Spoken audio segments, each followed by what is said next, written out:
Hey guys, subscribe for daily content, and if you're shopping for gear, make sure you check out the description for the newest items at some of the very best online retailers. There's also links for some of the items that I personally recommend. Thanks! What's going on YouTube? Metal Complex here, and today I've got another interesting knife review / knife overview to share with you guys. This is the Kubey KB Socius. Let me tell you guys right now, this is an incredible pocket knife. I am so confused by KB knives because so many of their knives, it seemed like they were rushed in design and then the pricing was pulled out of nowhere.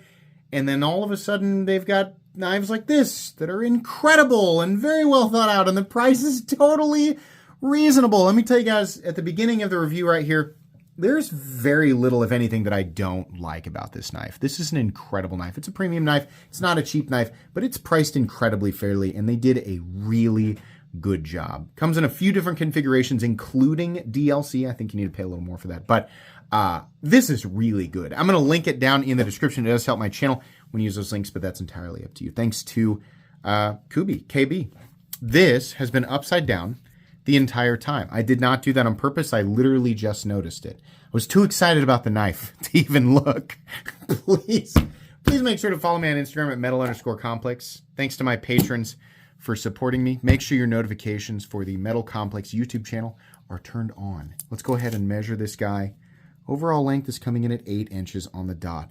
Blade length, 3.5 inches. Cutting edge, about 3 1/8. All good, all right there in my general preference range. Let's do some size comparisons. Any custom scales you find in this section can be found down in the description under Original Goat and others. Up against the 8010 and my own Excalibur. Can you see why I like this knife so much? There are actually quite a few knives out there that kind of resemble the Excalibur, that you could say the Excalibur resembles a lot of other knives. And that's true. I've talked about many times that the Excalibur essentially is me taking different elements from knives that I have really, really loved. There's a lot of different knife designers that I really respect, of course, like Andrew Demko, Rick Hinderer, Mick Strider, of course, Chris Reeve, a number of others, but many of those elements I actually sort of picked and chose and did similar things. And, you know, the culmination was Excalibur, if you've never heard that original story, which there's lots and lots of information on that on my channel. But many of those lines are preferable to lots of different people, whether you are a designer or a consumer. We've seen this a lot over time, and so it's no surprise that other knives kind of look similar, and this is kind of one of those. I mean, the ergonomic lines, the straight back, you know, the blade shape's a little different, right? But the opening hole, all of that, the contouring and the texturing. This is a knife that I like because it has a lot of those elements that I like. That's why they ended up in Excalibur. So yeah, absolutely. Very, very cool. Let's put it up against the Spyderco PM2 and the Spyderco Para 3. Closer to the size of the PM2 than the Para 3, but I think it's actually got, yeah, it actually has a little bit more cutting edge than the PM2. And then finally, let's put it up against the Benchmade Griptilian, or in this case, the Ritter Hogue and the Hogue Deca, almost identical in overall size to the Ritter Hogue. How is the action? The action is very good. Plenty of access to that lock bar. You also don't have, if you're really like way up close, you're going to catch this tab, but if you're back just a bit, no double clutch. Very, very smooth.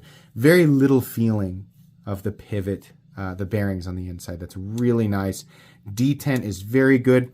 Access is not absolutely 100% the perfect curvature of this opening hole. It should, you know, I always say I wish companies would do that, but admittedly, I didn't even do that perfectly on Excalibur. Like the hole doesn't follow it exactly. It's just completely accessible because the majority of it, if not all of it, is above the frame. This is mostly the case, maybe 1% of it or so, but I'd be lying if I said that it wasn't accessible. It's very accessible whether you like to thumb flick it or reverse flick it. Perhaps they could have slightly scalloped it. It would have kind of killed the texturing here, but I'm not going to call this bad. This is really easy to manipulate, and I think the action is fantastic. I don't have an issue with that. I think the detent is great, and it has that opening hole that I like, so I'm happy with it.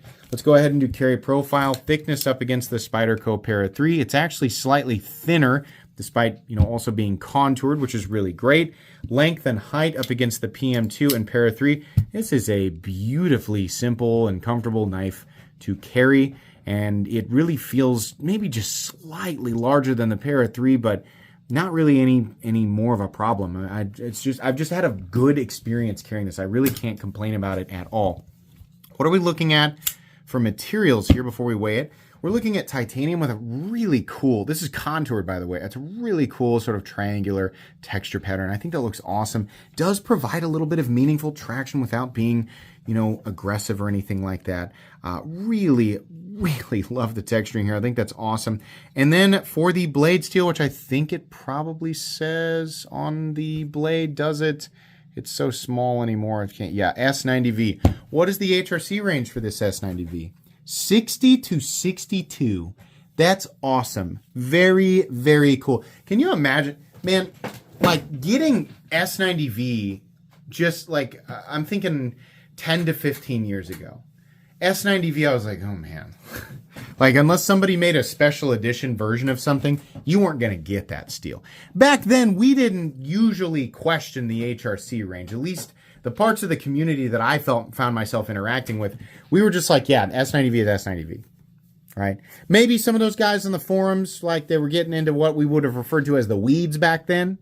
Maybe them. Now, HRC, like people are aware of it. They're aware of the better ranges and how much it affects performance alongside geometry. Not only is the geometry good here, but we have really well heat-treated S90V. That's awesome. It's crazy to me that we have access to steels like this. Obviously there's better steels in terms of edge retention. There's more exotic steels, but S90V is incredible stuff. So I just think that's really cool that we can get that and get companies like KB or Kubey to properly heat treat them. So S90V, we have titanium, we have a titanium pocket clip, titanium backspacer. So all the premium goodies here. Let's go ahead and weigh it.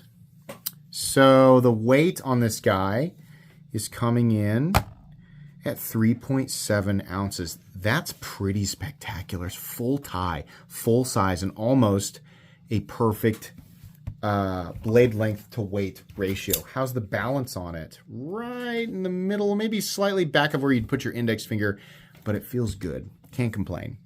Let's go ahead and do a hardware check. I'll get out my tools as per usual. My tools are very inexpensive and very recommendable. You can find them right down in the section of my description. That is a tape measure. You can find them down in the section of my description that talks about the tools I use on this channel. So this is a T8. I believe everything here, yeah, T8. We got the T8. We got the T8 pocket clip screw. We got the T8 screw back here. We even have a T8 lock bar insert screw, right? 2 screws on each side. That's just beautiful. Super simple to take apart and put back together. As long as you have the right tools for the job, you should be good to go. Let's go ahead and measure the blade stock thickness of this knife. Blade stock thickness is coming in at 119 thousandths. So on the thinner side. Not incredibly thin, but on the thinner side. Moving on here. Many people will look at this and go, how is it that much different than so many other knives that you have reviewed? I feel like you have reviewed knives similar to this over 100 times. I can understand why people think that, right? Sometimes a very simplistic or minimalist knife comes off as very, very boring to me.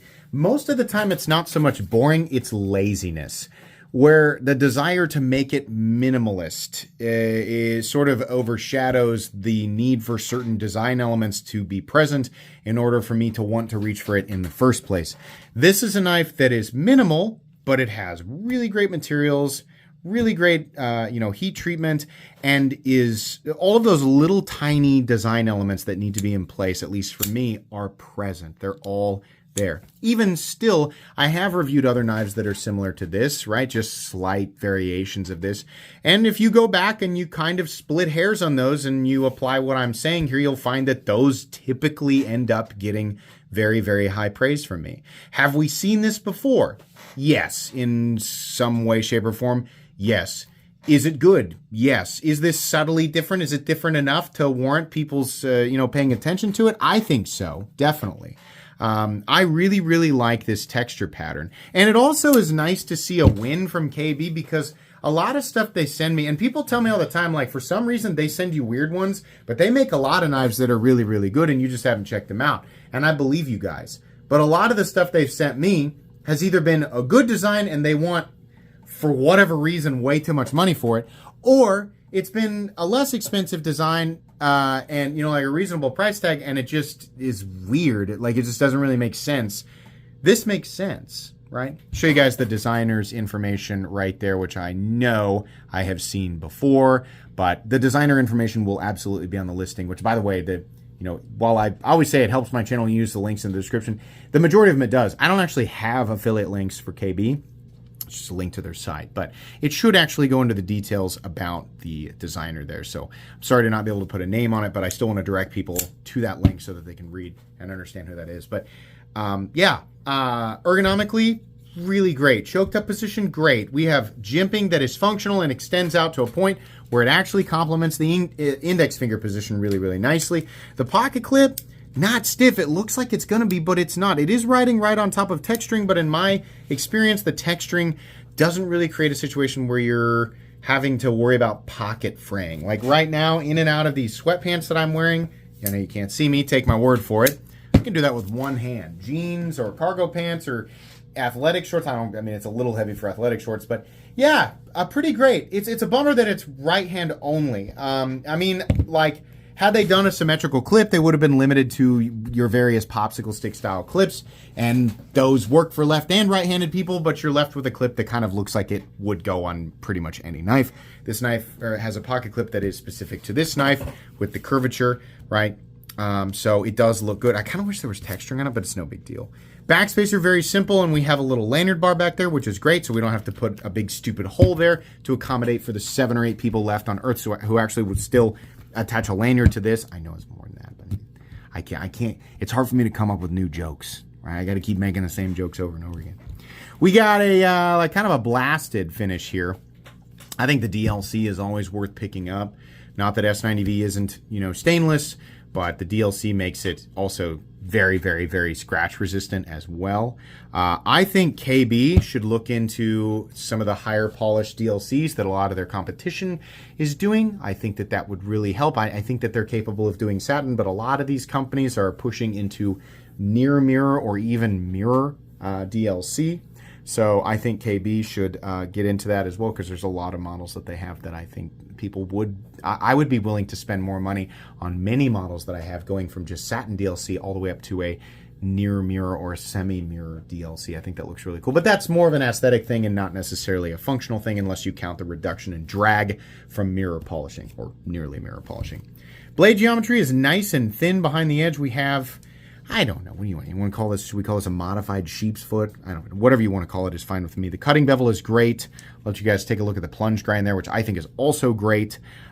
This is a cutter, a slicer. You can get your finger up here behind the tip and do draw cuts. This is the kind of blade that I love for EDC because it's got close to what I'm looking for in a drop point, but it's also got that extra utility that I find in sheep's foot blades and especially Wharncliffe blades, right?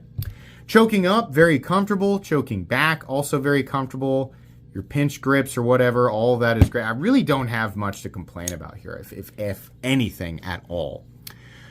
Backspacer is pretty simple. I didn't really need anything more from that, so that's fine. Kind of a cool little triple relief cut there. We have a steel lock bar insert that doubles as the over travel stop. We have deep shouldering on that stop pin, which is great. Runs on bearings, you probably could have guessed. No blade play, up, down, left, or right. No lock stick. No pivot lash. Very smooth and consistent in here. A nice clicky, soft, but not soft, quiet, but a clicky detent. We also have perfect centering with no detent lash. This is a really good knife. Not necessarily completely and totally unique, in fact, far from it, but utilitarian. All of that, I mean, it's all encompassing. It's very comfortable. It's nice to look at. It's got a nice continuous pattern. Super, super comfortable to use in the choked up or choked back position. Very, very functional blade shape. S90V at 60 to 62. Proper jimping, proper access to the deployment hole, proper access to the frame lock. This is the type of knife where if it had a super lock on it or a shark lock on it or some new locking system, for a lot of people it's like, yeah, it's great, but it's still it's a frame lock. We get a million of those. I hear you.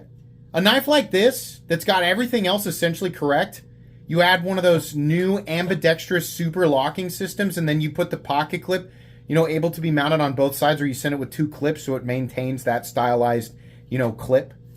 Oh my God, people would freak out. Does it have to have that in order to be good, right? Is it justified? What's the base price? What's the entry price of this knife? $220. You can get sometimes S90V in titanium from Artisan Cutlery. They're doing $59 to $61 on their S90V, which is fine. That's fine for S90V. Do I recommend spending $20 more than the vast majority, if not all, of Artisan Cutlery's S90V and titanium designs? Yeah, this is really good. I actually am surprised that it is only $220. I don't know where to peg KB as far as where they're going to put their price tags. I mean, I saw this and I was like, I don't know. This could end up being a $300 knife for no reason, just because that's what they felt like pricing it at. Nope, they said $220. Yeah, this is really, really good. I really legitimately don't have any major criticisms. I think they could make a larger version of this knife and it would do really, really well. And I think you could, shrink this back to a 7.5-inch model and it would also do really, really well. I like it. Thumbs up. Highly recommendable. Check it out. Really, really good knife. That's going to be it from me today, guys. Please make sure to follow me on Instagram at metal_complex. If you enjoyed this video, leave a like. If you'd like to check out my other content, I do, of course, have lots of videos of knives that are either expensive or inexpensive that I do or don't like, so check those out. And if you enjoy all my content, go ahead and click on that Metal Complex logo right there and subscribe, because there's definitely more coming. Thanks again for watching, everybody, and have a great day.